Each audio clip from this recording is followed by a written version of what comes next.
So last to last week we studied session on communicable disease epidemiology, in which we learned about how it affect the host, environment, and all that triad we learned about. So in this session we will be specifically talking about NCD. I hope it is very much clear by now what do we mean by non-communicable disease. Tanveer आप बता पाएंगे क्या non-communicable Yes, disease sir. क्या है? Non-communicable diseases are those diseases which do not spread through contact, Like like diabetes. okay, so not through contact, these are non-infectious. मतलब ये एक से दूसरे में इन्फेक्शन इस डिजीज का नहीं जाता है. ठीक है, चलो, very good. So non-communicable diseases, which are also known as chronic diseases, these are not passed from one person to another, and they are of longer duration and generally they have slow progression. ये chronic disease और acute disease किसको कहते हैं? Sir actually chronic disease long term में चलता है, acute disease short term. हाँ, जो यूजुअली कोई भी डिजीज जो पीछे 2-4 दिन पहले हुआ है वो एक्यूट डिजीज होता है, जिसका टाइम फ्रेम 15 दिन या ऐसे महीना दिन, और जो 6 महीना साल भर ऐसे वाले डिजीज होते हैं क्रॉनिक डिजीज होते हैं. This are actually long term disease. So chronic diseases के कैरेक्टरिस्टिक फीचर्स क्या होते हैं? इसके कैरेक्टरिस्टिक जो फीचर्स हैं वो है कि ये इन्फेक्शियस इन्फेक्शन के कारण नहीं होता है, और ये एक दूसरे से कम्युनिकेट नहीं होता है. ये नॉन कम्युनिकेबल है, कम्युनिकेबल नहीं है. कम्युनिकेबल मतलब एक से दूसरे में इन्फेक्शन नहीं जाता है. कम्युनिकेबल नॉन कम्युनिकेबल डिजीज का एक फीचर, सबसे बड़ा फीचर ये है कि प्री मैच्योर मॉर्बिडिटी होता है, डिसफंक्शन क्रिएट करता है, और जो है क्वालिटी ऑफ लाइफ को रिड्यूस करता है. मॉर्बिडिटी मतलब in terms of affecting your life, the way you do your work independently day in day out. आपको जब ये डिजीज होगा तो वो आप उस तरीके से नहीं कर पाओगे, आपके लाइफ को कहीं ना कहीं इफेक्ट करेगा, किसी ऑर्गन को डिसफंक्शन करेगा, या आपके फ्रीडम को, ईज ऑफ डूइंग वर्क को डिसफंक्शन करेगा, और आपकी क्वालिटी ऑफ लाइफ को हैम्पर करेगा. जैसे आप फॉर एग्जांपल अगर मान लो आपको अल्जाइमर होता है, ठीक है, या किसी भी प्रकार का प्रॉब्लम होता है, जैसे आपको डायबिटीज ही है तो डायबिटीज में आपके फुट में अल्सर्स हो जाते हैं, because of which you might not be that much freely walking, जिससे आपकी मोबिलिटी अफेक्ट करेगी. तो this will affect your quality of life. These type of disease usually develop and progress over longer period. से धीरे धीरे धीरे धीरे चलता रहता है, और आपके जिंदगी में ये लंबे समय के लिए रहता है, ये जाता नहीं है छोड़ के. और ये इंसीडियस इसका जो है फीचर जो है एक कि ये दीज आर इनिशियली इंसीडियस, मतलब शुरू में ये आपको स्लोली स्लोली आपके लाइफ को अफेक्ट करेगा, आपके ऑर्गन्स को अफेक्ट करेगा, और आपके नोटिस में इजीली नहीं आता है क्योंकि इसका बहुत स्लो प्रोग्रेशन होता है. And once it is manifested, then it is usually a protected period of impaired life, impaired health. Protected मतलब क्या होता है? यहाँ प्रोटेक्टेड का मतलब क्या समझ रहे हैं आप? सर कौन सा प्रोटेक्टेड? लास्ट वाला सेंटेंस आप देख रहे हैं ना, once manifested there is usually a protected period of life impaired health. Protected का मतलब होता है लॉन्गर टाइम. ठीक है, अगर ये एक बार होता है तो लंबे समय के लिए आपके लाइफ को इम्पेयर कर रहा है. क्लियर है? ठीक है. Yes, sir. हाँ, अब टाइप्स ऑफ एनसीडीज क्या होते हैं? तो this can be cardiovascular, even cancer is also non communicable, any type of lung disease, chronic lung disease, these are also NCD. Diabetes हो गया, न्यूरोलॉजिकल डिजीज जैसे मैंने कहा अल्जाइमर हो गया है ना, डिमेंशिया हो गया, और मस्कुलोस्केलेटल प्रॉब्लम जो है, these are all non infectious, this does not spread from one to another. Lung disease ध्यान दीजिएगा, यहाँ पे क्रॉनिक लंग डिजीज है. There are acute respiratory infections also, these comes under infectious disease. यहाँ पे हाँ, यहाँ लंबे समय वाले हैं. ठीक है, तो ग्लोबली जो है एनसीडी क्या है, वो ऑलमोस्ट 41 मिलियन लोगों को हर साल मार दे रहा है. तो जितने भी ग्लोबल डेथ हो रहे हैं उसका ये आंकड़ा, ये 2018 का है, पुराना है, आज से 5 साल पहले. तो this has not changed in a different way. So it is more or less on the same line. So more than 70% of the deaths globally is attributed to non-communicable disease, जिसमें देखिए कार्डियोवास्कुलर 17.9 मिलियन है, cancer 9 million है ना, chronic respiratory disease 3। ये जो cancer वाला आंकड़ा है वो थोड़ा सा अलार्मिंगली धीरे धीरे बढ़ रहा है, कैंसर से डेथ जो है वो बढ़ रही है। और ये जो हम कह रहे हैं कि नॉन कम्युनिकेबल डिजीज से लोगों में डेथ हो रहा है, सो 80% of these premature deaths, these are premature deaths, actually these deaths can be prevented, ये हम आगे देखेंगे। तो ये why we are calling these deaths are premature, because if we are alert, if we are changing our lifestyle modification, our fooding habits, then we can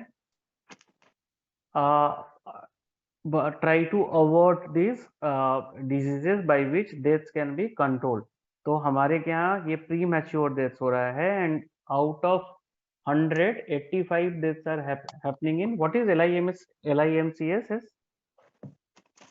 ये last sentence में last line में ये LIMCS क्या है?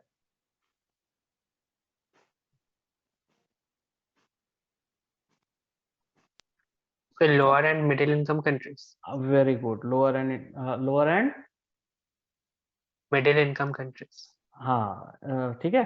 तो ये वो वाले देश हैं जैसे एशिया हो गया, अफ्रीका हो गया, है ना, ये वो वाले देश हैं जहाँ पे हमारे के यहाँ गरीबी ज्यादा है और हमारे के यहाँ लोग गरीब हैं। तो ये ऐसे मैच्योर जो कंट्रीज डेवलप्ड हैं वहाँ पे तो ये डेथ्स ओनली 15% कर रहा है, जबकि ऐसे कंट्री जहाँ की आर्थिक विधि व्यवस्था सही नहीं है वहाँ पे लो एंड मिडिल इनकम कंट्रीज जो हैं वहाँ पे ये डेथ्स जो है ऑलमोस्ट 85% कर रहा है ना, और बाकी देश में ये कम कर रहा है। तो और इसके कैरेक्टरिस्टिक फीचर्स क्या हैं? इसके कैरेक्टरिस्टिक फीचर हैं कि क्वेश्चन है सर, एनसीडी एक्चुअली ज्यादा इफेक्ट करता है लोअर इनकम कंट्री को। हाँ, करेक्ट सर। वो भी कम्युनिकेबल डिजीज वो भी तो सेम है ना, ज्यादा। हाँ, कम्युनिकेबल डिजीज भी हमारे के यहाँ ही है। तो आपका सवाल क्या है? आप क्रॉस चेक कर रहे हैं या सवाल पूछ रहे हैं? सर क्रॉस चेक कर रहे हो? अरे दोनों ही सेम है ना? दोनों सेम है। दोनों सेम इसलिए है क्योंकि पहला जो है infectious disease is mostly due to ना गंदगी के कारण हो रहा है। आपके यहाँ हाइजीन वाले प्रोसेसेस नहीं है, ठीक है।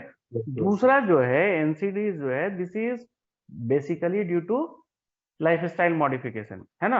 आपका आप जैसे देखो हमारे के यहाँ हम we are not developed countries, we are developing countries, या फॉर दैट मैटर अफ्रीका जो है वो भी डेवलप्ड अंडर डेवलप्ड कंट्री है। तो यहाँ पे ये कैसे अफेक्ट कर रहा है समझने की कोशिश कीजिए।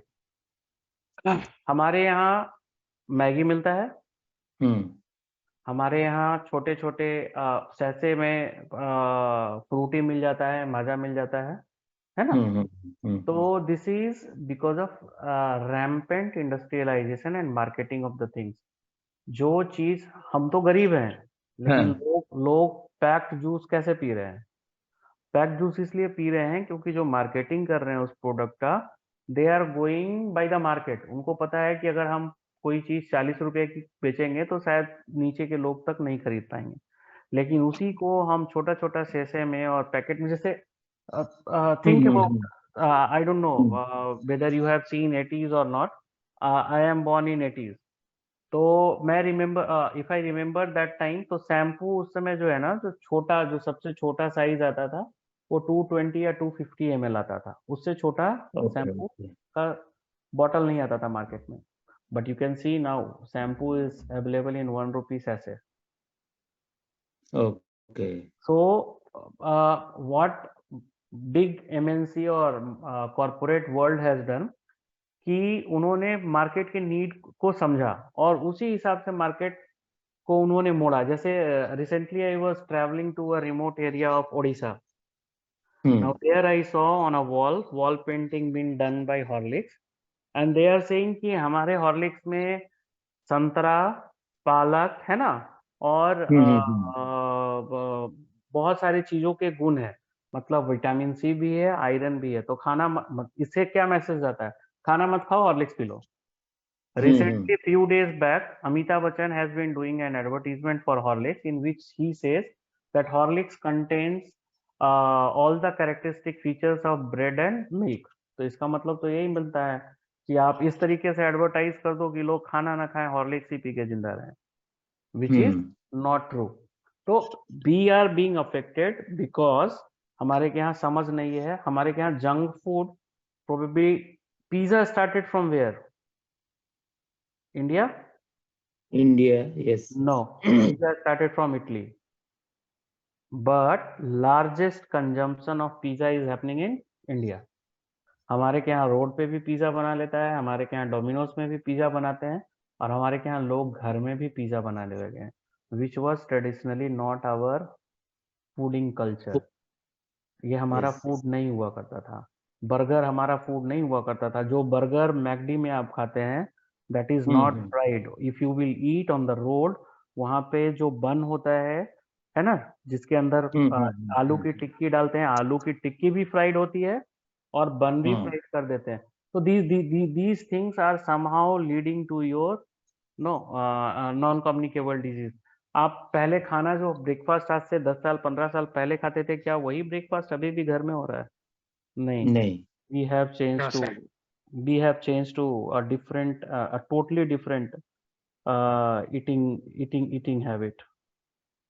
तो वो हमें ध्यान देने की जरूरत है कि हम क्या कर रहे हैं, कैसे कर रहे हैं। ओके, चलो, I hope I answered your question. yes. तो it has a complex etiology. Complex etiology मैंने कहा कि इसमें मॉडिफाइबल रिस्क फैक्टर्स हैं, नॉन मॉडिफाइबल रिस्क फैक्टर्स हैं। आपका एज भी एक फैक्टर हो सकता है, आपकी इथनिसिटी जिस एरिया से हो वो भी एक फैक्टर हो सकता है, आपका जेंडर भी एक फैक्टर हो सकता है, आपका लाइफ स्टाइल भी एक फैक्टर हो सकता है, आपका ईटिंग हैबिट भी एक फैक्टर हो सकता है। तो किसी एक कारण से नहीं होता है, ये मल्टीपल फैक्टर्स के कारण होता है। उसके बाद इसका जो है लेटेंसी पीरियड इसका बहुत लंबा है। लेटेंसी पीरियड, लॉन्ग टर्म है। लेटेंसी पीरियड किसको कहते हैं? आपके शरीर में ये प्रॉब्लम था और ये प्रॉब्लम मैनिफेस्ट हुआ, तो इसके बीच में जो टाइम है, मतलब ये ग्रेजुअली आपको अफेक्ट करता है, लेकिन by the time you understood that you are having blood sign symptom develop नहीं हुआ, हाँ, वो लंबे समय में होता है। ठीक है, ये नॉन कंटीजियस है, यानी कम एक से दूसरे में नहीं फैलता है। हमने पहले भी चर्चा की, इसका जो है कि कोर्स ऑफ इलनेस जो है वो लंबा चलता है, और ये शायद आपकी मौत के बाद जाएगा, until or unless we change our lifestyle, है ना, drastically it will not leave us, it will stay with us। और ये हमारे साथ अकेले नहीं स्टे करता है, एक बीमारी आती है, एक से दूसरा आता है, दूसरा से तीसरा आता है, तो हमारे पास ये बहुत सारी बीमारियों को फैलाते रहता है। ये फंक्शनल इम्पेयरमेंट और डिसेबिलिटी क्रिएट करता है। जैसे मैंने कहा, if you are having cardiac problem, आप ज्यादा लंबा वॉक नहीं कर पाओगे। If you will walk for longer period, you will start having breathlessness, discomfort, है ना, वो सब प्रॉब्लम होने लगती है। डायबिटिक फूड में मैंने कहा फूड अल्सर हो जाता है। तो ये सारी चीजें आपकी फंक्शनल इम्पेयरमेंट को बढ़ाते रहता है।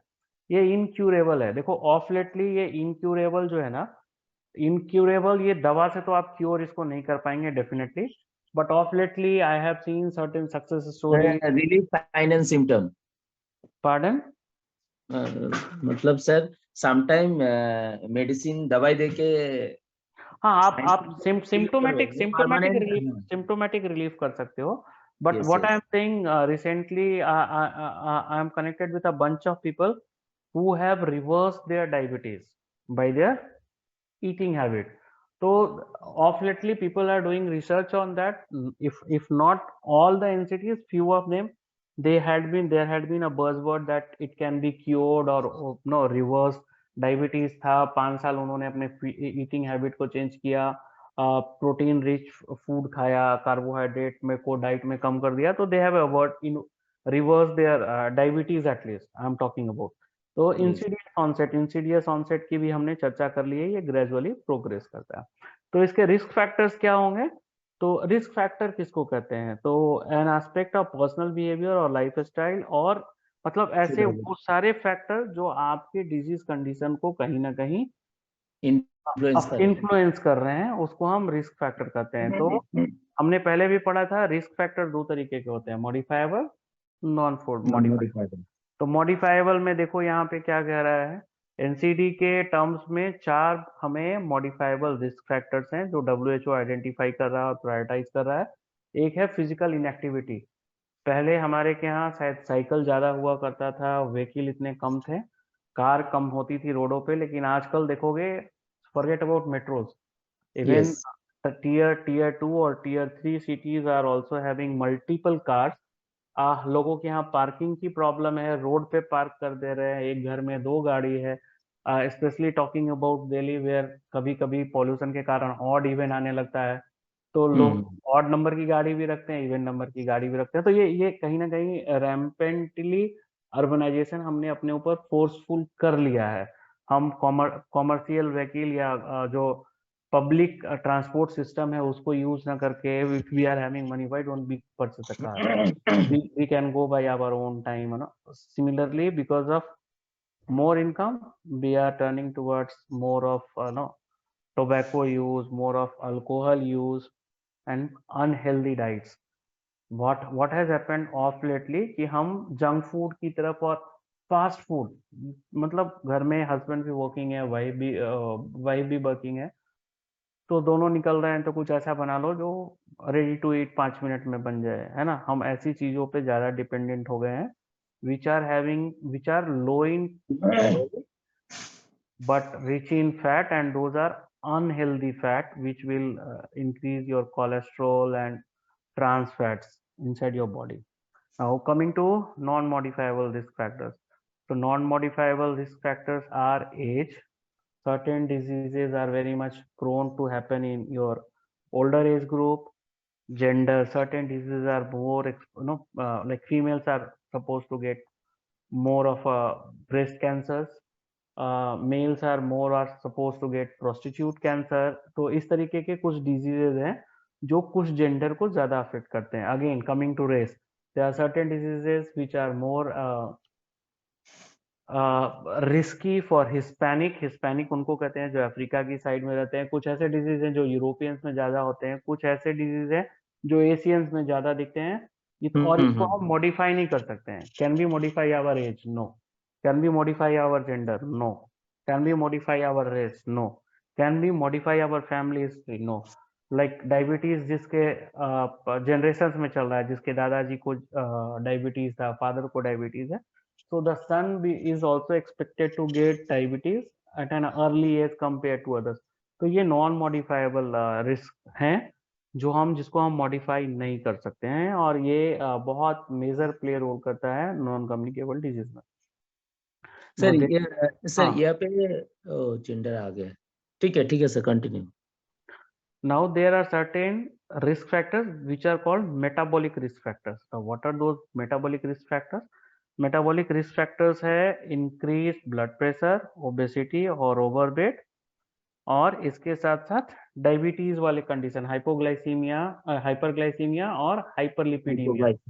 हाँ, ध्यान रखिएगा, there is a disease called metabolic disease also. If a human being is having cholesterol, diabetes, heart disease and blood pressure, so this combination of all the 4 diseases is known as metabolic disease। और इन 4 में से कोई भी अगर आपको एक आता है, एक बीमारी लगती है, तो ये साथ में ना एक पे एक फ्री वाला ऑफर नहीं है, एक पे 3 वाला ऑफर है। आपको ब्लड प्रेशर आया है तो कुछ दिन के बाद, हाँ, कुछ दिन के बाद आपको वो आपको डायबिटीज भी लेके आएगा, कुछ दिन के बाद वो हाइपरलिपिडीमिया भी लेके आएगा, और स्लोली स्टेडली मोटापे की तरफ चलेंगे, और अल्टीमेटली हार्ट कार्डियक डिजीज होगा। तो वो मेटाबॉलिक डिसऑर्डर आपको, हमें डिरेंजमेंट से बचना है, प्रॉब्लम में न फंसे, तो हमें बहुत ध्यान देना होगा। अब कॉमन रिस्क फैक्टर्स क्या है? टोबैको खाने से कौन कौन सी बीमारी होती है? देखो, चारों में ठीक है, कार्डियोवैस्कुलर भी होगा, डायबिटीज भी होगा, कैंसर भी होगा, रेस्पिरेटरी प्रॉब्लम भी होगी। अगर अनहेल्दी डाइट खा रहे हैं तो क्या होगा? अगेन कार्डियोवैस्कुलर प्रॉब्लम होगा, डायबिटीज होगा, कैंसर होगा। फिजिकल एक्टिविटी से भी ये तीनों प्रॉब्लम होगी, और अल्कोहल के यूज से भी होगी। तो अगर आपका हेल्दी डाइट जो है अनहेल्दी है, फिजिकल इनएक्टिविटी है और अल्कोहल का प्रयोग कर रहे हैं, तो सिर्फ रेस्पिरेटरी डिजीज छोड़ के बाकी 3 तो आपको एनसीडी होना ही होना है। अब इसमें हम क्या कर सकते हैं, इसमें किसका रोल ज्यादा है? अगर हम इंडिविजुअल पर्सन पे कंसंट्रेट करते हैं तो वहां पे क्लिनिशियंस का रोल बहुत ज्यादा है। वो डायग्नोसिस करेंगे, उसके हिसाब से वो उनका ट्रीटमेंट करेंगे। हो सकता है उनको डिफरेंशियल डायग्नोसिस भी करना पड़े कि क्या प्रॉब्लम है, तो वहाँ पे बहुत बड़ा रोल आता है क्लिनिशियन का। लेकिन public health talks about individual person और it talks about population at large. Population at large. So here role of a epidemiologist comes. So हमारा फोकस, मेन फोकस और गोल क्या होता है कि इस डिजीज Prevention. को हम पॉपुलेशन पे जाने ही ना दें, इसको हम हम्म। इनिशिएट, डिजीज इनिशिएट होने से पहले ही इसको हम प्रिवेंट कर दे, कंट्रोल कर दे। तो वो कैसे करेंगे हम? कैसे किसी डिजीज को हम स्प्रेड होने से कंट्रोल कैसे कर सकते हैं, रोक कैसे सकते हैं? Risk factor, find out the risk factors and नहीं, screen. रिस्क फैक्टर तो हम स्क्रीनिंग में फाइंड करेंगे, उससे पहले हमें क्या Yes. करना होगा? I have discussed it multiple of times in my initial classes. So what we have to Sir, do, वो जो health promotion. Health promotion, health education, है ना? We have Yes, to yes. Start awaring our population कि हम unhealthy diet consume ना करें। At least we Yes. Should do rigorous activity for at least 40 minutes a day. ठीक है? हमारा हेल्दी डाइट कैसा होना चाहिए, हमें किन किन चीजों का ध्यान रखना चाहिए, what all warning signs are we should get, तो we should immediately go to hospital. ये हमारा फर्स्ट स्टेज होना चाहिए। सेकेंडरी स्टेज पे हमें रिस्क फैक्टर को आइडेंटिफाई करना चाहिए, हमें पॉपुलेशन स्क्रीनिंग करनी चाहिए एज ग्रुप के हिसाब से, और वहां पे हमें रिस्क फैक्टर्स अगर दिखते हैं तो वहां पे हम वो स्क्रीनिंग करेंगे। ठीक है? तो यहाँ पे we as an epidemiologist comes our role. अब हमारा स्ट्रेटजी क्या होना चाहिए? हमें एडवोकेसी करनी चाहिए सर, गवर्नमेंट। ये प्रिवेंशन पर्पस एक क्वेश्चन है सर। हाँ बोलिए ना। सर, यहाँ पे स्पेसिफिक प्रोटेक्शन कुछ होता है, मतलब इन केस ऑफ जैसे कम्युनिकेबल डिजीज में वैक्सीनेटेड करते हो, वैक्सीन करके। इन्फेक्शियस डिजीज में वो टारगेटेड अप्रोच है वैक्सीन देना, है ना? ये लेकिन एनसीडी में ये नॉन कम्युनिकेबल डिजीज है। Is it because of a virus, bacteria? कुछ दिख रहा है आपको इसमें? कहाँ पे? नॉन कम्युनिकेबल डिजीज में कहीं ये दिख रहा है कि आपको वायरस के नहीं कारण नहीं नहीं है नहीं, या मैं बैक्टीरिया? तो यही बोल रहा तो हूँ। वैक्सीन किस चीज का देंगे आप? नहीं नहीं, वैक्सीन से छोड़ के कुछ और स्पेसिफिक प्रोटेक्शन कुछ नहीं है ना? नहीं, ये जो दिख रहा है ना आपको, हाँ, यही तीन चीजें हैं इसके प्रिवेंशन कंट्रोल के लिए। ठीक है? Do okay. Advocacy with the government so that they can allocate a budget towards health screening, है ना, हेल्थ एजुकेशन एंड प्रमोशन। उसके बाद सरकार से हम ये एडवोकेसी कर सकते हैं कि आप अपने हेल्थ सिस्टम को स्ट्रेंथन करें, जिससे हम अर्ली डिटेक्शन की कोशिश करें कि हम ऐसे स्टेज पे ना पता चले जहाँ पे वो टर्मिनली इल हो, हमें वो पहले पता चल जाना चाहिए। और उसके मैनेजमेंट के लिए हर स्टेज पे, है ना, जैसे हमारे क्या 3 टियर हेल्थ सिस्टम है, कौन कौन से हैं वो हमारे क्या 3 टियर सिस्टम क्या है? Primary, जो secondary and tertiary. हाँ, what is primary, what comes under primary, what comes sub under secondary, centre what? PSC. Yes. Sir, primary में पीएससी है, सब सेंटर है हाँ ठीक उसके है, अंदर। ठीक है। और सेकेंडरी में सब डिविजन डिस्ट्रिक्ट हॉस्पिटल है, टर्शियरी में मेडिकल कॉलेज है। सेकेंडरी में सीएचसी होगा, ठीक है, सीएससी भी है। सीएचसी होगा और सब डिविजनल हॉस्पिटल होगा। टर्शियरी में डिस्ट्रिक्ट हॉस्पिटल और मेडिकल कॉलेज आएंगे, है ना? क्योंकि डिस्ट्रिक्ट हॉस्पिटल पे भी आपके मल्टीपल स्पेशलिस्ट बैठते हैं, है ना? यस। ऐसा तो नहीं है कि एक मेडिकल ऑफिसर और एक डेंटिस्ट और एक ऑप्थेल्मोलॉजिस्ट बैठते हैं, वहाँ गायनेकोलॉजिस्ट भी है, वहाँ सर्जन भी है, वहाँ एनेस्थीसिया भी है, वहाँ आपको ईएनटी के भी डॉक्टर हैं, ऑप्थल के भी डॉक्टर हैं, है ना, तो मेडिकल कॉलेज और डिस्ट्रिक्ट हॉस्पिटल टर्शियरी केयर में आते हैं।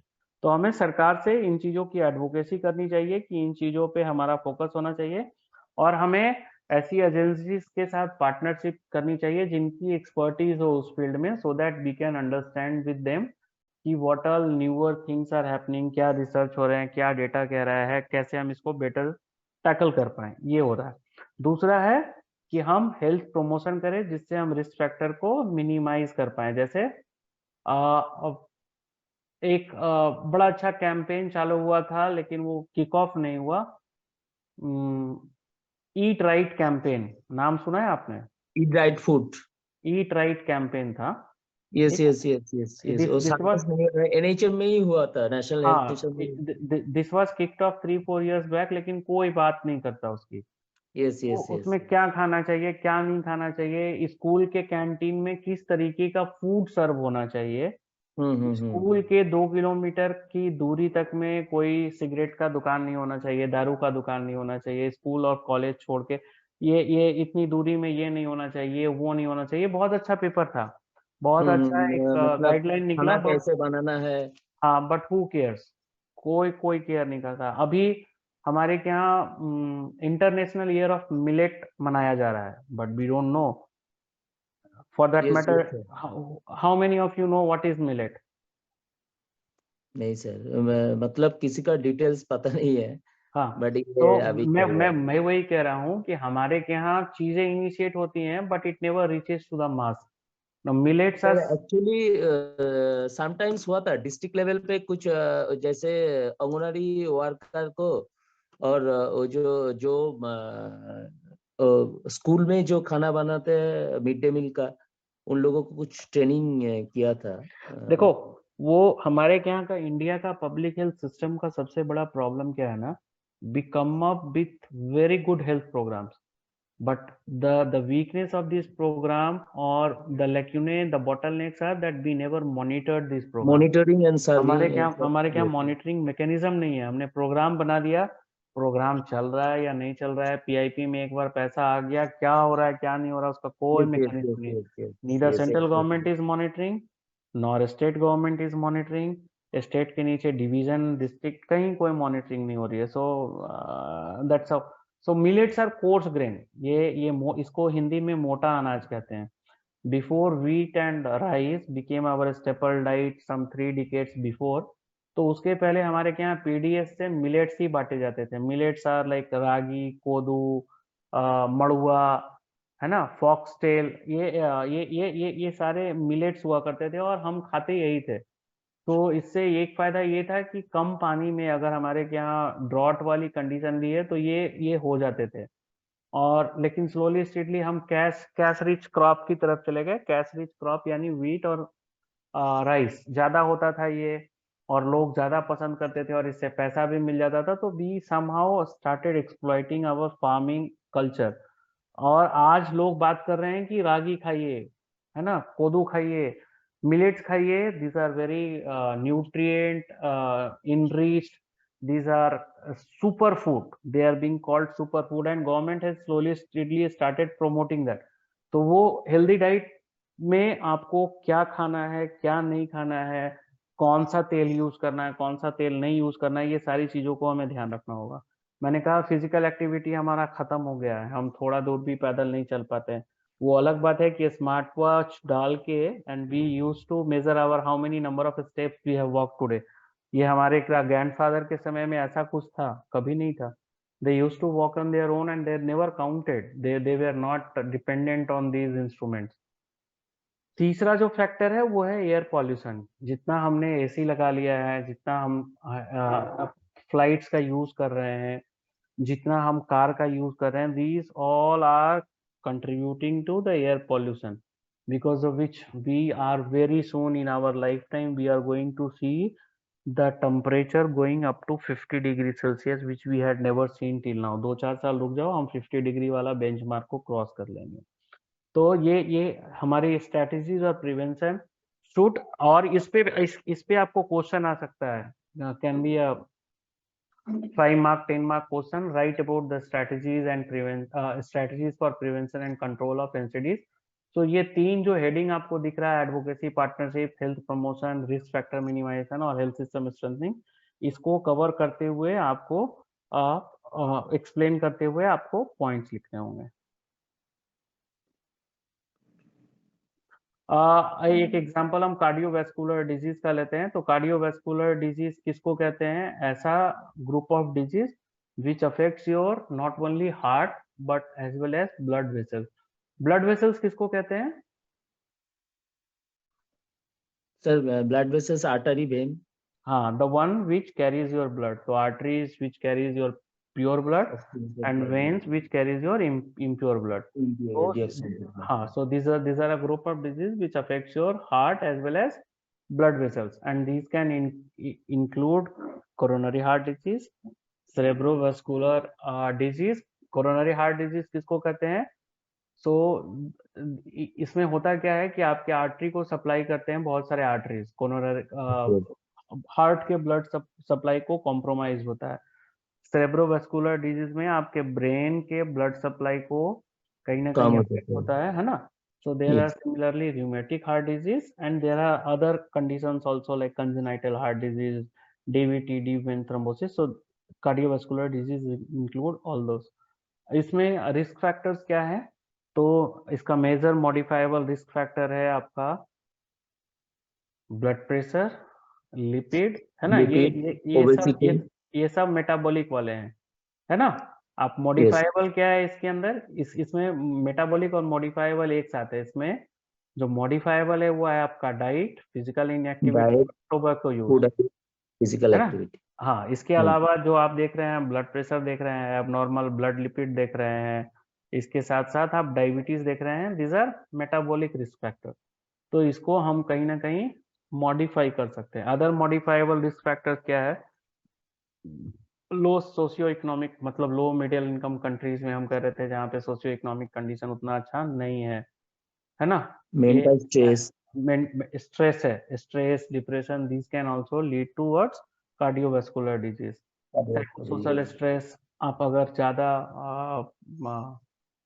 अल्कोहल का यूज कर रहे हैं, है ना, और ऐसे डाइट को खा रहे हैं जिसमें लिपिड और प्रोटीन ज्यादा हो, तो this can also lead to sir यहाँ पे ड्रग्स भी इंक्लूड होगा? तो अदर मॉडिफाइबल ड्रग्स, हाँ, जो ड्रग्स लेते हैं अदर मॉडिफाइबल में ड्रग्स भी एकदम हो सकता है, but drugs will ultimately lead you to mental health problems, है ना। और उसके कारण अगर if you will directly affecting, if you are talking about, then it can be tobacco and alcohol. ठीक है। नॉन मॉडिफाइबल रिस्क फैक्टर क्या है? अगेन ये 4 जो है ये आपको हर जगह दिखेगा, एज दिखेगा, जेंडर दिखेगा, रेस दिखेगा और फैमिली हिस्ट्री दिखेगी, है ना। इसके आगे जो है कि इसमें हम कर क्या सकते हैं? हमने पीछे भी कंट्रोल स्ट्रेटजीज देखा और यहाँ पे भी कंट्रोल स्ट्रेटजी जो हम देख रहे हैं वो है we will modify the risk factors, we will improve our dietary intake, जो हम खाना खा रहे हैं हम उसको ध्यान देंगे। लिपिड, अगर आपके शरीर में हाइपरलिपिडीमिया है तो आपको ड्रग्स लेके लिपिड को कंट्रोल करने की जरूरत है। इफ पर्सन इज हाइपरटेंसिव, उसका ब्लड प्रेशर मतलब बढ़ा हुआ है, तो अगेन उसके लिए दवा चलाएंगे जिससे उसका ब्लड प्रेशर कंट्रोल रहे।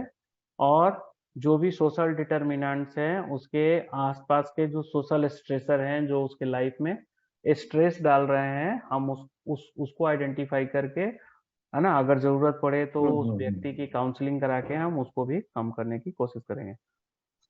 तो सर यहाँ पे और एक क्वेश्चन है सर, यहाँ पे ये जो लिपिड लोअरिंग फार्माकोथेरेपी, ये तो सर क्लिनिकल पार्ट है? क्लिनिकल पार्ट है, लेकिन अगर आपके पास स्क्रीनिंग में हेल्थ स्क्रीनिंग किया और कोई बंदा मिला आपको जो आपको लग रहा है उसमें ये सारे रिस्क फैक्टर दिख रहे हैं, ठीक है, अगर हम इनिशियली प्रिवेंशन मैकेनिज्म जहाँ पे हम कह रहे हैं हेल्थ अवेयरनेस करना है, हेल्थ एजुकेशन करना है, वहां पे तो उस बंदे में नहीं रहेगा। लेकिन जहाँ पे हम सेकेंडरी स्टेज पे आ गए हैं, जहाँ पे हम health already sir primary stage को हाँ, तो यहाँ पे ये प्रिवेंशन का पार्ट नहीं होगा, ये कंट्रोल का पार्ट होगा। कंट्रोल का पार्ट, यस। तो कंट्रोल वाले पार्ट में हमें दवा तो देनी पड़ेगी ना। Okay, yes yes yes. तो इसीलिए अगर देखो आप तो यहाँ पे हमारा प्रिवेंशन एंड कंट्रोल में थर्ड वाला स्टेप है ना, हेल्थ सिस्टम स्ट्रेंथ। तो अर्ली डिटेक्शन और मैनेजमेंट के लिए तो ये उसी का पार्ट है। ओके आपके कोई क्वेश्चन है तो आप बताइए, we will take your question. नहीं सर, ठीक है, कंटिन्यू। नहीं, मेरा सेशन खत्म हो गया, एनसीडी का सेशन खत्म हो गया। मुझे लगता है एक सेशन बचा होगा, मेंटल हेल्थ वाला, epidemiology, which I will take next week. आपके यस कोई सवाल हैं तो आप पूछ सकते हैं। सर, ये तो सर ओनली मेटाबॉलिक से फिजिकल एक्सरसाइज कुछ मतलब देखो, कोई we cannot prescribe exercise. What can be prescribed from public health point of view is physical activity. ठीक है? Exercise prescription is part of physiotherapy, which can be towards rehabilitation. जब हम public health point of view से हम physical activity prescribe कर सकते हैं, that you should at least do 1 hour of rigorous physical activity, है ना, और you should at least do brisk walking for 40 minutes a day. इस तरीके का हम प्रिस्क्रिप्शन कर सकते हैं, हम एक्सरसाइज प्रिस्क्राइब नहीं कर सकते हैं। Exercise prescription is something which is given in a medical condition, clinical part. हाँ, ठीक है सर, यहाँ पे जो एपिडेमियोलॉजिकल इन्वेस्टिगेशन पार्ट आ रहा है, तब यहाँ पे इन्वेस्टिगेशन, यहाँ मैंने पीछे भी क्लास में कहा था, epidemiological investigation will be a part of infectious disease. NCD में आप एपिडेमियोलॉजिकल इन्वेस्टिगेशन नहीं करेंगे, ठीक है, क्योंकि हमें पता है कि वो या तो मॉडिफाइबल रिस्क फैक्टर होगा या नॉन मॉडिफाइबल रिस्क फैक्टर होगा, और हमें इसी को मॉडिफाई करना होगा। ओके। तो लास्ट क्लास में आप लोग 4 से 5 वाला आप लोगों को कम्युनिकेट ठीक से नहीं किया गया था, या आप लोग अवेलेबल नहीं थे?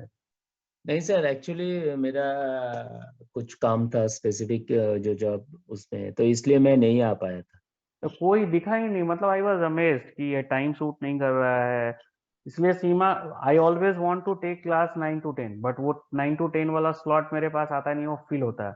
And last week I was travelling to somewhere, I was travelling air travel था मेरा, तो मैंने कहा मैं 9 से 10 का क्लास नहीं मिलता है तो फिर मैं क्लास नहीं ले पाऊंगा। सो शी इंसिस्टेड अगर शाम में है तो ले लीजिए, तो I said okay 4 to 5 I will be available. मैं सिस्टम खोल के बैठा, लेकिन कोई दिखा ही नहीं मुझे, तो सर फिर नहीं, जी का इन्फॉर्म किया सर, एक्चुअली मैं इन्फॉर्म कर दिया, बट वो शाम वाला क्लास मतलब टाइम एडजस्ट नहीं होगा। I totally agree. शाम में वीकेंड आप लोगों को शायद एक दिन मिलता है, उसमें भी क्लास करना होता है, फैमिली भी देखना होता होगा, I totally understand that.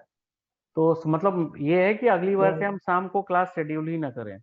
Yes sir, अच्छे होगा, क्योंकि इवनिंग में होगा 7 बजे बाद कोई प्रॉब्लम नहीं है, बट उस टाइम चेंबर रहते हैं और ज्यादा मॉर्निंग में ठीक है, कोई प्रॉब्लम नहीं है।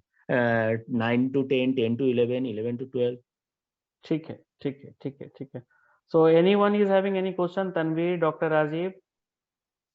Sir, epidemiology of non communicable disease में ये क्वेश्चन कुछ ऐसे मतलब प्रीवियस जैसे ईयर मैं ये प्रीवियस ईयर वाला क्वेश्चन तो ये आपको ही छांटना पड़ेगा। देखो, ये हर यूनिवर्सिटी में क्वेश्चन बैंक होगा, या ठीक है, या लाइब्रेरी से आपको 5 साल का क्वेश्चन मिलता है। ये एक लड़का है ना, जो ये आप लोगों के लिए वो बीच में एक बोल रहा था, पास ईमेल क्रिएट करना होगा, क्या नाम है उसका, मैं भूल रहा हूँ। तौफीक। हाँ, तौफिक के पास होगा, you can explore through Taufiq के पास क्वेश्चन बैंक होगा। उस क्वेश्चन बैंक में देखना, what is my personal understanding, कि इसमें strategy for prevention and control करके आ सकता है, ठीक है, एनसीडी का स्पेसिफिक, और otherwise what they will do. NCD में हाँ, एनसीडी का मैं बता रहा हूँ कि what are the strategies for prevention and control of NCDs, या it can be very particular to what are the strategies for prevention and control of cardiovascular disease, है ना, या डायबिटीज, इस तरीके से करके आएगा। तो ये मोर और लेस सेम होगा। जब आप इसको राइट अप में लिखोगे तो एडवोकेसी फॉर एनसीडी की जगह एडवोकेसी फॉर कार्डियोवास्कुलर डिजीज हो जाएगा, है ना। वहां पे थोड़ा आपको इन्यूमरेट करना पड़ेगा कि कार्डियोवास्कुलर डिजीज में कौन कौन से डिजीज आते हैं, जैसे मैंने लिखा है ना, कि कार्डियोवास्कुलर डिजीज के अंदर कौन कौन से डिजीज आएंगे, वो सारा आपको इन्यूमरेट करना पड़ेगा। और बाकी मोर और लेस राइट अप में सेम आएगा, जहां पे एनसीडी होगा वहां पे आप उसको चेंज कर देना, और अगर कुछ जैसे देखो मॉडिफाइबल नॉन मॉडिफाइबल ये रिस्क फैक्टर सब में घूम के वही आने हैं, ठीक है, तो कोई ज्यादा चेंज नहीं होगा। तो मुझे जो बड़ा एक क्वेश्चन दिखता है वो यही इस जिस स्लाइड पे मैं रुका हुआ हूँ ये वही दिखता है, इसी से क्वेश्चन आपको आएंगे। Okay sir. Still you can have a look on the question bank. What I will suggest, अच्छा प्रिपरेशन के लिए आपको 10 इयर्स का क्वेश्चन बैंक देख सकते हैं, और पास होने के लिए 5 year is enough. Okay sir. Sir और एक basic principles epidemiology, sir basic principles तो 3D होगा ना? वो पीछे मैंने आपको फर्स्ट स्लाइड, मैं स्लाइड शेयर नहीं कर पाया हूँ, आप एक बार वो नहीं सर, पीछे मैं जस्ट पूछ रहा हूँ एक्चुअली। जब बेसिक प्रिंसिपल्स ऑफ एपिडेमियोलॉजी हम लोग 3D डिस्कस करें तो हो जाएगा ना? हाँ एकदम हो जाएगा। ओके यही पूछ। जहाँ पे आपको शक लगता है ऑलवेज रेफर पार्क। पार्क से अच्छा कोई बुक हुआ नहीं है अभी तक। नहीं सर, यस हाँ, yes. so always keep reading Park, not just because you have to pass exam, but also during yes a sir, details elaborate. professional life में also you keep referring that book. Sir sir आपका time है, कुछ question पूछो और। हाँ पूछिए ना। अच्छा तनवीर बोलो, पहले बोलो, आप बोलो। हाँ सर, मैं ये पूछ रहा था कि ये सारे एनसीडीज क्या जेनेटिकली पास थ्रू हो सकते हैं या इनमें से कुछ ही होते हैं? देखो ऐसा कोई जरूरी नहीं है। इसको एक कहते हैं ना, देखो मोस्टली जैसे आपको हार्ट वाले प्रॉब्लम है, ये मैं इसलिए कह रहा हूँ क्योंकि मैंने मेटाबॉलिक डिसऑर्डर की बात की, मेटाबॉलिक डिजीज की बात की, है ना। तो ये जितने भी मेटाबॉलिक डिसऑर्डर हैं या डिजीज हैं, definitely they is travel from one generation to another generation, ठीक है। But that does not mean कि ये सबको होगा ही होगा। मैंने मतलब क्योंकि ये मैं क्यों कह रहा हूँ कि सबको होगा ही कि नहीं होगा, ये इसलिए कह रहा हूँ, यू रिमेम्बर दिस स्लाइड।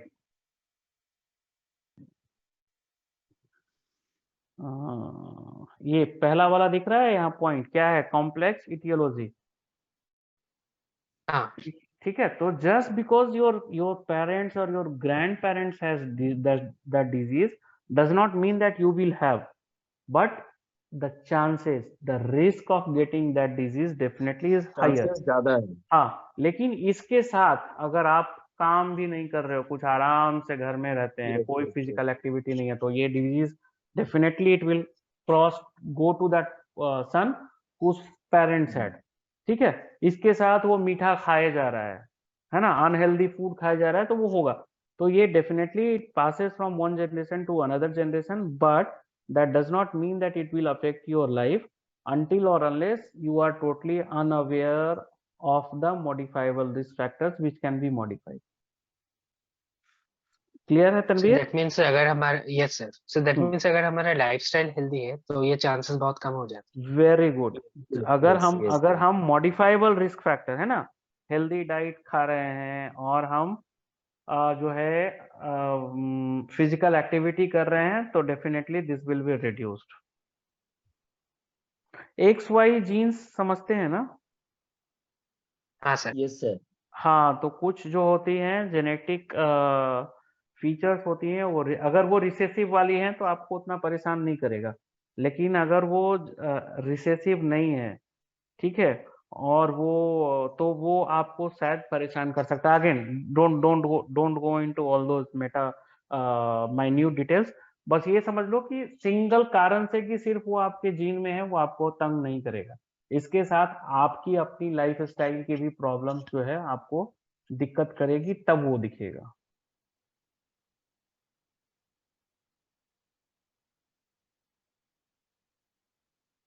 कोई सवाल फिर?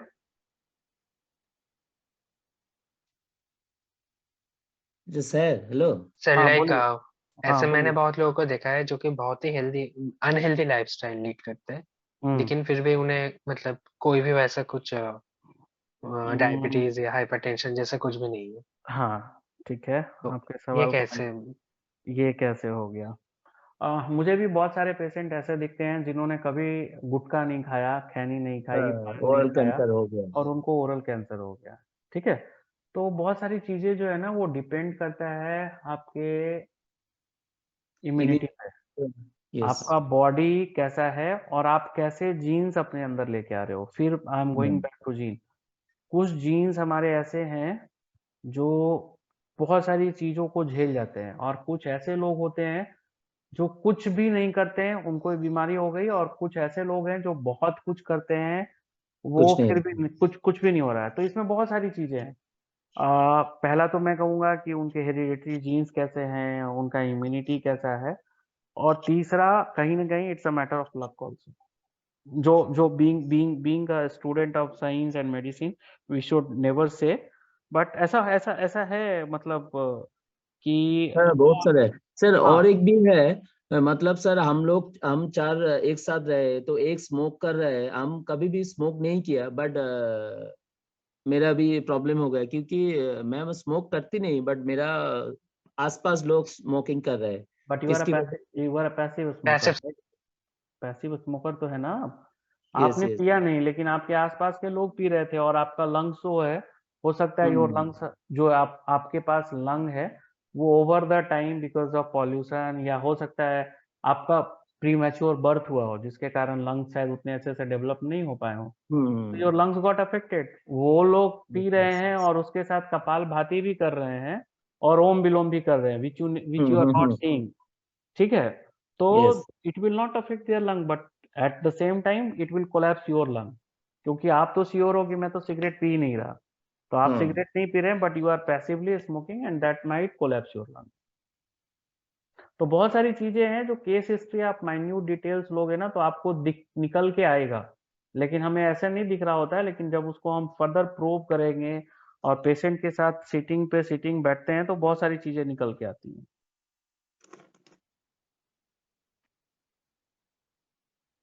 क्लियर है तनवीर? Yes sir. हाँ, उज्जवल आपके सवाल थे कुछ? हाँ सर, एक्चुअली एनसीडी की नहीं सर, मेरा एक्चुअली एपिडेमिक का कुछ इन्वेस्टिगेशन पार्ट में है सर, पूछो। हाँ, पूछिए ना।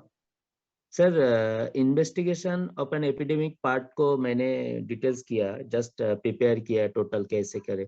सर यहाँ पे मेरा एक क्वेश्चन है, जो हम लोग जब ऑब्जेक्टिव ऑफ एपिडेमिक इन्वेस्टिगेशन कर रहे हैं, वेरिफिकेशन कर रहे हैं, कंफर्मेशन कर रहे हैं, तो कंफर्मेशन जो पॉइंट है, हम्म उस हिसाब से सर ये बोल रहा है जो मतलब सिंगल केस को, sorry, defining the population risk, वहाँ पे जो सर्वे और rapid search for all cases, तो हम्म सर यहाँ पे search for new cases are carried out every day till the area is declared free from epidemic. तो हाँ, सर जब पेंडेमिक होगा तो तब ये कैसे, मतलब ये कैसे काम करेगा ये देखो, प्रोसीडियर? पहले ये बताओ पेंडेमिक का डेफिनेशन क्या है? Sir pandemic epidemic spread in one और टू मोर कंट्री। हम्म तो ये अक्रॉस द बाउंड्री ये फैल चुका है ना? यस। तो इस केसेस में क्या करते हैं, जैसे एग्जांपल लो कोविड का, ठीक है, तो यस हम केसेस को फाइंड नहीं कर रहे थे, केसेस हमें फाइंड कर रहे थे। I don't know whether you have work during COVID on special duty और not. Yes yes yes yes. वहां पे हम घर घर जाके स्क्रीन फर्स्ट फेज में कर रहे थे, है ना? सेकंड फेज में लोग खुद से स्क्रीनिंग करवाने आ रहे थे, that we were finding our self out of resources. हमें किट नहीं मिल रहे थे या लोग करने वाले नहीं मिल रहे थे। तो जैसे ही ये एक बाउंड्री को क्रॉस करेगा और ये ज्यादा लार्जर पॉपुलेशन को जब ये अफेक्ट करने लगेगा, है ना, तो उस केस में क्या होगा कि हमें स्क्रीनिंग करने की जरूरत नहीं है, पॉपुलेशन स्क्रीन करने की जरूरत नहीं है, because we know okay. That it has already reach to there is something called community transmission, है ना? तो यस। कम्युनिटी ट्रांसमिशन में जब ये केस पहुंच जाएगा तो आपको डोर टू डोर स्क्रीन करने की जरूरत नहीं है।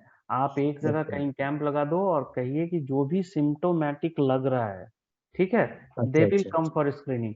और फिर से मैं इस आपके सवाल को थोड़ा और पहले ही काट देता, लेकिन मैं समझा रहा हूँ।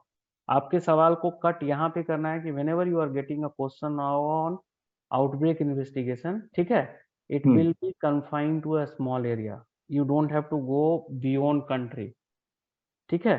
वो ओके। पैंडेमिक के सिचुएशन को वो कहीं लिख नहीं रहा है, वो एपिडेमिक की बात कर रहा है, एंडेमिक की बात कर रहा है। आपको बाउंड्री क्रॉस करने वाला सिचुएशन, आपको ये एज्यूम करना है कि if you are staying in 24 Pargana, है ना, फॉर एन एग्जाम्पल, तो 24 Pargana is a district, 24 Pargana के किसी ब्लॉक में, किसी गांव में ये आउटब्रेक हुआ है, तो you have to think your brain keeping in mind कि उस गांव में हमें उसे कैसे कंट्रोल करना है, ठीक है। ये पॉपुलेशन को आउट करके और बड़े लेवल पे जाके आपको प्लानिंग अभी आउटब्रेक की नहीं करनी। Okay, done. Yes sir, yes sir. Sir Yes, sir. आपका नंबर मिल सकता है, मैं कोई प्रॉब्लम होगा तो मतलब नंबर ग्रुप में है 8860673836 सर 8806 73836, ठीक है। Drop me a message, I am on WhatsApp, drop me a message if you want, क्योंकि हो सकता है मैं डे के टाइम में काफी बिजी रहता हूँ and I keep on travelling also, तो मैं फोन ना लूं, तो drop me a message and then depending upon my feasibility I will tell you what time we can discuss. Sir आप वो जो बोल रहे हैं उड़ीसा में फील्ड में, सर आपके एपिडेमियोलॉजिस्ट का है? नहीं, I do work for government, ठीक है। गवर्नमेंट के को टेक्निकल सपोर्ट में कुछ चीज़ों में दे रहा हूँ, ठीक है, तो वो मुझे ट्रैवल करना पड़ता है इधर। सर एनजीओ में काम करते हो? हाँ जी, एनजीओ में काम करता हूँ, ठीक है, एनजीओ में काम करता हूँ, but I am a part of, again I am saying, I am a part of government technical support unit है, मैं सरकार के साथ बैठता हूँ। वो the only thing is that my money comes from through NGO. Sir as a surveillance officer? नहीं, surveillance officer IDSP का काम है, आईडीएसपी के साथ नहीं बैठता। I do sit with ED, executive director NHM in some state, in some state, one of the state I am sitting, ठीक है, I work with ED office, executive director NHM office। Sir NHM का all programme देखते हो? ED जो कह देंगे वो देखना पड़ेगा। ED is not confined to one program, right? Yes. ED over takes care of all the program, तो जहाँ पे उनको जिस चीज में टेक्निकल सपोर्ट की जरूरत पड़े या जो भी वो आदेशित करे मतलब जो भी वो इंस्ट्रक्शन आएगा, I have to obey to that. Okay sir, okay, ठीक है, okay sir, thank you. Okay, thank you sir. वो स्लाइड आपने शेयर नहीं किया? स्लाइड मैं सीमा के साथ शेयर कर दूंगा, डोंट वरी। अगर आपको कुछ ज्यादा हड़बड़ी है तो मुझे पर्सनली ड्रॉप कर देना, मैं कर दूंगा। पीछे वाले वीक में मैं बोला ना मैं ट्रैवल कर रहा था, और इस वीक फिर से ट्रैवल कर रहा हूँ, but I will do it before Friday और सैटरडे। ओके सर, एक्चुअली क्या है, क्वेश्चन प्रिपेयर्ड भी करने में ठीक है, मैं भेज दूंगा। देखो, पीपीटी लेके आंसर प्रिपेयर मत करना, क्योंकि certain time they your questions are descriptive, तो अगर आप पॉइंट डालोगे तो नंबर तो मिलेगा, but if it is a 10 mark question, आप वो पॉइंट डालोगे 4 नंबर डाल के छोड़ देगा वो, because you need to explain that which is not explained in the PPT, तो उसके लिए आपको वो एक्सप्लेन करना पड़ेगा। जैसे आउटब्रेक इन्वेस्टिगेशन 10 नंबर का आएगा, तो आप वो 10 पॉइंट डालोगे तो उसके आंसर तो है वो सही, लेकिन उसके साथ आपको एक्सप्लेन भी करना पड़ेगा बैकग्राउंड के लिए, उसके लिए आपको बुक भी रेफर करना पड़ेगा, ठीक है। नहीं, वो पॉइंट ढूंढ के उसके साथ बुक को अटैच वो ठीक है, वो कोई मतलब मैं I was just explaining it, I will share that and accordingly you can fill. Sir park में जो है वो डिटेल्स एलाबोरेटेड है, क्योंकि इतना टाइम नहीं है लिखने का। ठीक है, I will okay, send. Thank you sir, thank you. Okay.